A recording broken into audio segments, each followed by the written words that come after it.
ang pagsamo ko, inaalay ko para sa'yo mga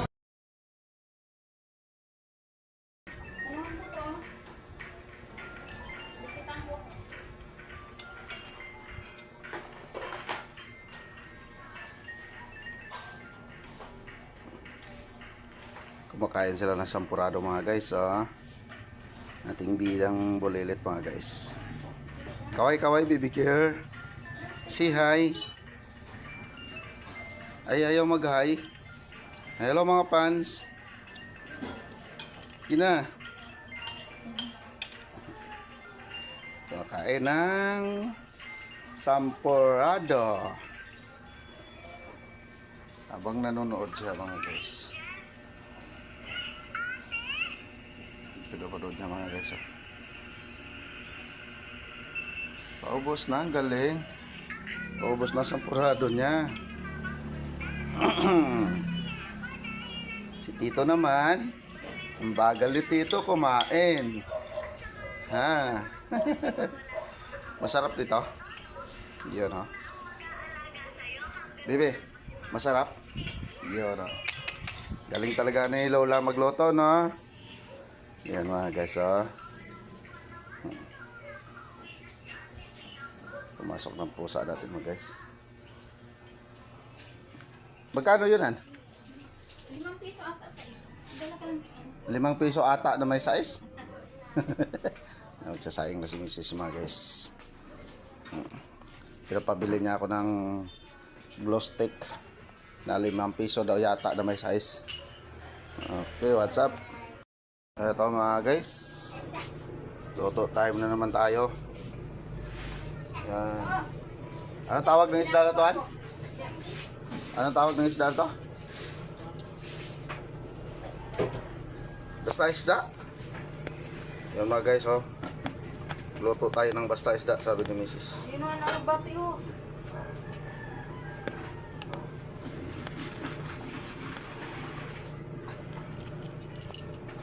Sana.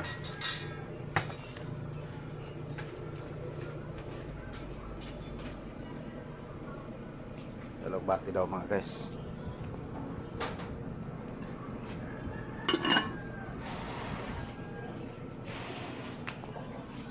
Ito pala. Alugbati.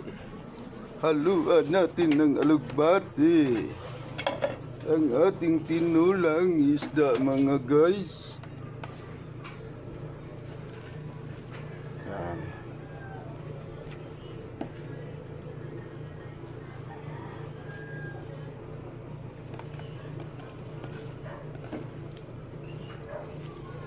Para sumarap, kailangan lagyan natin ng alugbati mga guys. Mga guys, lagyan natin ang alugbati ang ating tinulang isda. Pinirito muna bago tinula ni Mrs. o sinabaw. Takpan muna natin mga guys. Okay. Ito na mga guys. Ganda na. Ganda na ng kulo. Ayan. Lagyan na natin ng magic sarap. Timplahan natin ulit.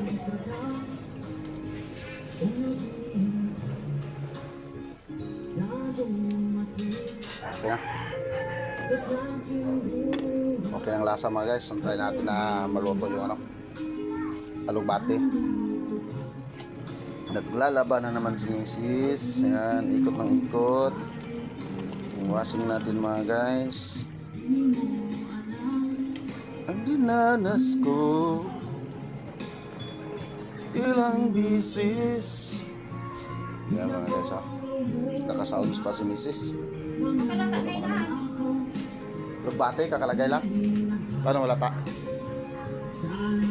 Hindi mo ay tunay na. Okay, kulong-kulo siya mga guys. Tamang-tama lang ang kulo niya. Ready to eat na yan. What's up?